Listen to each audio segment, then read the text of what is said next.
Welcome to Recovery Rockstars Uncut, uniting the recovery community with raw and real stories. Your host, Kevin Z, puts the light on people and brands that are rocking the recovery lifestyle. So you want to be a rock superstar? RecoveryRockstars.com. Now, here's Kevin. What's up, everyone? Welcome to Recovery Rockstars Uncut. I'm your host, Kevin Z, and today I am super pumped. I've got a very special guest. From Hollywood to heroin and now to a life filled with health and wellness. Welcome, Sarah. Sarah, what's up? Hey, I'm so happy to be here. I'm so happy to have you. How's your morning going so far? It is going unplanned. I woke up about 30 minutes past when I wanted to, so I'm grabbing a cup of coffee. I'm doing a little bit of yoga while I'm on this podcast with you, and I'm waking up and I'm happy to be here. Well, I'm happy that you're here. So I've been following you on Instagram, and you've inspired me. And what I want to do is I'm going back to your very first post, and I want to read this, and we're going to segue into this. So it says, your very first post, beautiful picture of you. It says, it has taken me 3 years to start this account. 3 years of convincing myself that I am not enough or I don't really have anything to offer. Well, fuck that. We all have our unique intrinsic gifts to this world. My gifts were formed from my struggles, my letdowns, my near death, my sickness, my addiction, my pain.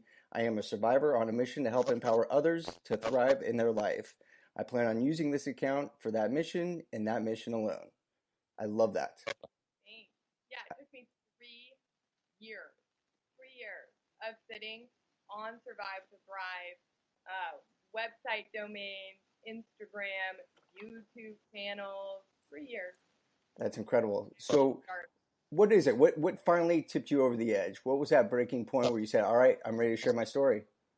Well, the reality is like I have been sharing my story since I first got sober. Because I call my sobriety is really my second chance at life. So I look at those two things as the same. So I've always my story. I've actually been published in Elle and Cosmo and the Huffington Post, but I've been in school.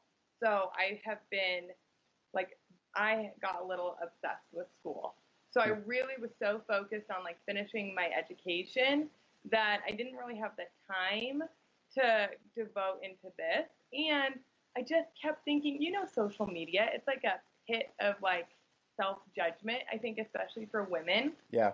And so I didn't want to be just the same Instagram account as every other health and wellness. And I had a million reasons on why I wasn't going to start it. I actually kind of had a toss up between starting just a strict heroin platform, because heroin and opioids has had a huge impact in my life and has been the majority of my study. So I really struggled on what I wanted Survive to Thrive to be. So it just took me a long time. And I think that analysis by paralysis, we will not do something. 100%. Overanalyze, and it's crippling. It's literally crippling. So yeah. It was in May, and I finally was I cussed, and I was like, fuck it. I'm just going to do this post and just see where it's going to go. And that's what I'm still doing with the account. Yeah. I'm plotting in the background. So now I'm in it. So now I'm okay, let's do this. It's in it. And again, the stuff that you're doing, I see that, you're into yoga, the health and wellness. You inspire me with your little quotes, wanting to give back. I mean, I love it. Tell me about the name Survive to Thrive. So I came up with that name, like I said, realistically, probably 4 years ago, to be all encompassing, because I truly believe that we all are surviving something, whether it's it's mental health, or it's a divorce, or you're sick. And for me, I think Survive to Thrive is so integral to my own story, because I've gone through all of it. I'm not just a recovered heroin addict. I mean, I have overcome severe health complications, which I'm more than happy to talk about as we go on. I overcame a horrifically abusive relationship and domestic violence. Wow. I overcame alcoholism. I overcame limited thinking. I mean, the amount of stuff I joke, I work a lot with the city, and a lot of task force. And there's a lot of peer support. So I'm always check that box, check that box, check that. I mean, like, give me a box and I've, like, survived it, honestly. That's amazing. But my mom, when I was first getting better, used to tell me, like, when you break a bone, it grows back stronger. Yeah. And so I first went through everything. I had this story in my head that I was never going to be okay. I mean, there was no point because I literally did not see one ounce of hope. I did not see how I could ever have a life, let alone a life that I used to have, because I had a pretty cool life. And so over the years, like, not only have I survived, but I've truly thrived. And that's like what I want to give to other people.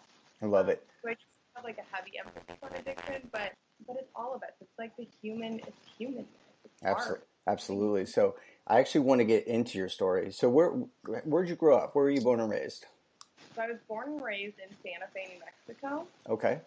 Yep. And then when did you start dabbling? Did it start with alcohol in high school, or how did we start this path down addiction? God. All right. Well, I can see you thinking right now. I know, because it's like, I think my first addiction was low self-esteem and was dating other boys. Like, realistically, you know, I came from, I have the best family, I have the best support system. My mom is like my savior, but like nothing was perfect. It's like in everybody's life. Yeah. So, you know, there was turmoil in my house when I was younger. There were separations, and I've made this decision over the years to like not talk a lot about like my family. It wasn't perfect. So I definitely had this tendency to go towards older boys and dating. So I honestly think that was probably my first addiction, was like, I just wanted to be loved. Yeah. Like, I wanted to be loved, and if you love me, awesome. That's interesting because you said you're getting love from your family. From your mom. I mean, I was in a lot of ways, and then I wasn't in other ways. And I think it's just my mom was really sick when I was young. She was like in and out of hospitals, you know, and there was a lot of addiction in my family. There was all of those things that I was also dealing with. I was an only child, so I think that there was like this inherent sense of like somewhat loneliness. Yeah. Especially when my mom would be in and out of the hospitals, like I felt very alone. Gotcha. And so I think there was like that dialogue, like from an early age, because it started like when it was her being really sick. So I think I wanted to be loved. So you started dating older boys? Started dating older boys, but when I was very young, I was 13. I was a baby. And how old, I mean, when we say older, 15, 16? Like 17, 18. But then I was like 16, then I was like 22 and 24. Yeah. So I was like, I'm wild. Like, I've got like this wild spirit. You'll hear my story. So yeah. I've just got like wildness inside of me. I started binge drinking. So like my first time with alcohol was at a party with a boyfriend. I was 14, and So is that freshman year, 8th grade? It was like right in between like 8th grade and 9th grade. Gotcha. And it was actually like the first time I like really officially drank. Like my family members had always like snuck wine and stuff, but I like really, really drank. And I actually got slipped a date rape drug that same night. So my first experience with alcohol ended up, I had alcohol poisoning and I was slipped a date rape drug, and I woke up in the hospital. And just like with bright lights and my mom and my grandma around me. And was your boyfriend there too, or was he the one that slipped it? Boyfriend, well, like I don't remember honestly what happened, but the boyfriend and I had gotten in a fight, so he had left, and then someone had called because they found me in the bathroom, like, and somebody was undressing me. Oh, and wow. like it was a pretty sketchy, horrific situation. So I guess he came back and like beat up the guy and then got me to the hospital. So I joke that like my journey with drugs and alcohol started in a hospital and it ends in a hospital. I mean, it was always horrific. I mean, it was always like death, horrible. Wow. So that was your first experience. Yeah, that was my first experience with alcohol. So that was really scary.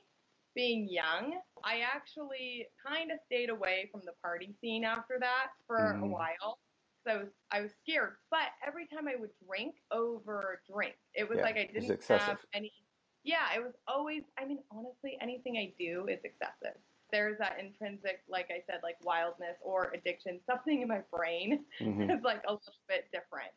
I actually started, I was in college and high school at the same time. I was doing sign language interpreting. I'd been fluent in sign language since I was 13.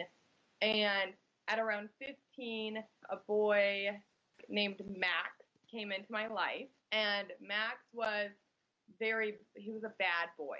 So he was super bad. He had already dropped out of high school.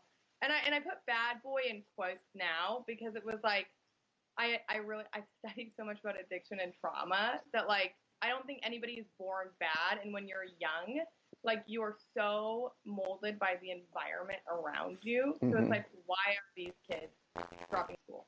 Yeah. You know, and we'll get there later. So he had dropped out of high school and he was doing meth, and I fell in love because he was so bad and then I was so good, and that whole little love affair started. Now, how old were you when this started? I was almost 16, and some like other kind of traumatic things had happened in my life right around there. Like I had a friend who actually shot himself in the face in front of me.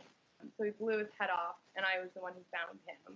So like that had happened. So I mean, I've had these like, oh my God, I'm so sorry. A lot of like traumatic events that sort of like lead up, but I just like everything on the outside. So it was like, okay, it was like the only thing I could control. So I did really well in school, and I was like in college, and I also was working on my mom's documentaries. I come from a family of film. I was working as a makeup artist and associate producer. So I just was doing a lot of cool things in the midst of all of this. But then there was Matt, and that relationship like changed the course of my life forever. You hear about like young love, and you just don't know things when you don't. And when you're young, you're young.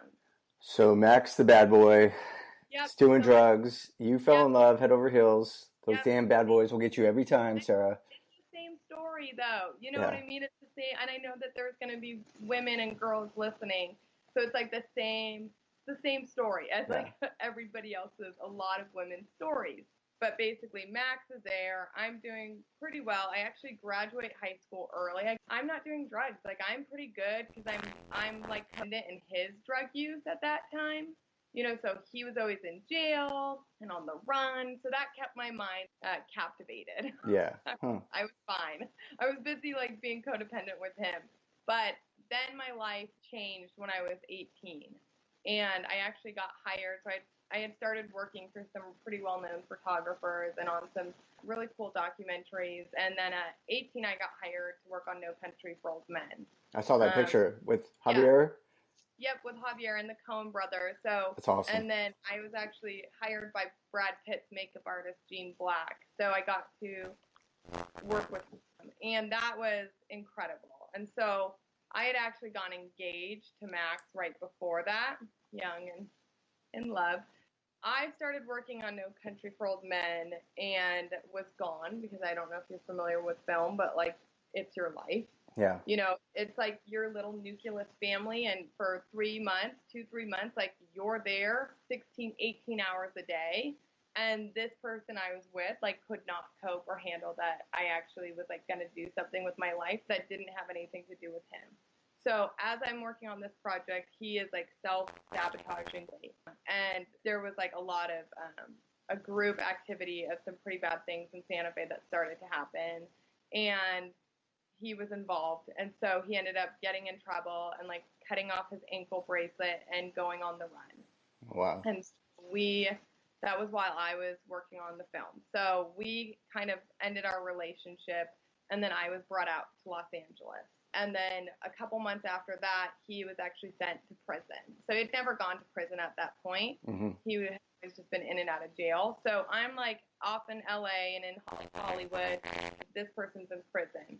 So it created this like very strange complex for myself. Mm-hmm. I carried this like little bit of guilt that like, I'm a savior. I'm still a savior. I still want to save everybody. Yeah. Like that's never going to go away. I'm a helper. So then started to take off, and it was beautiful and amazing. And I was still broken though. There was still that part of me that was severely broken, and I hadn't dealt with a lot of the trauma. So I worked in film. I worked with Josh Brolin. I worked on a lot of different productions. commercials, video games, some really cool projects. So even though you're broken, though, life